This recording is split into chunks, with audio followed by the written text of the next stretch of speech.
Well, global business and government leaders are gearing up for day 2 of the Qatar Economic Forum. The conference also brings together influential voices from the Global South, continuing their call for African debt relief. Let's bring in Bloomberg's Jennifer Zabasajja and my co-anchor also. Hi, Joumanna. You've been having lots of conversations at the Qatar Economic Forum. I didn't get the chance to catch up with you properly yesterday, but I know today you're going to be leading a panel on the investment opportunities and the partnership that can be formed between the Middle East and key African nations. Right, and Joumanna, I think it's really important to note that there is a lot of opportunity here, and that's what we've been really hearing over the past day or so here at the Qatar Economic Forum, that are the opportunities for collaboration. And so later today we're going to speak with the Qatar Airways CEO, but also the Rwanda Air CEO.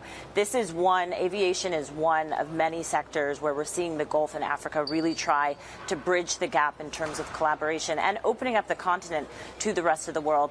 Also, something that we don't always talk about is education. And really, we have a panel later today about, again, bridging the gap between finance ministries and education ministries to open up the opportunities for education, which then in turn leads to more development, more jobs, and benefits the African continent and more broadly the globe. And so it really seems like the Gulf is trying to be a key player in the development of Africa, and we'll hear from more African leaders about how they feel about that. Yeah, one of the things that struck me from our conversation yesterday with the UNDP Africa Regional Director is resource mobilization. And she says that African nations need to be doing a lot more in terms of optimizing the resources that they have as a means of, again, optimizing their own public finances. But then again, the other theme, of course, is that many of these countries are also saddled with a lot of debt that needs to be reduced as well. So from a financing perspective, what are the discussions that are taking place here? Right, and I think it's important, too, to note there's also climate change, right? And we talk about climate finance a lot of times when we're talking about financing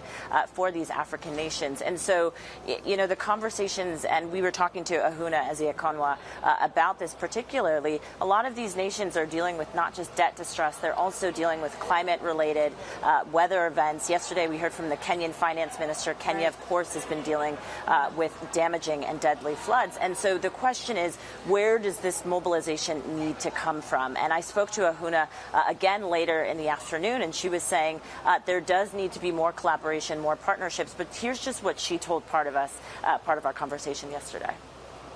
We don't think that it's possible to achieve the 2030 agenda of sustainable development goals in Africa without a rethink about the financial flows for development. And we know that there is currently a gridlock. African countries are not getting the resources and the support that they need.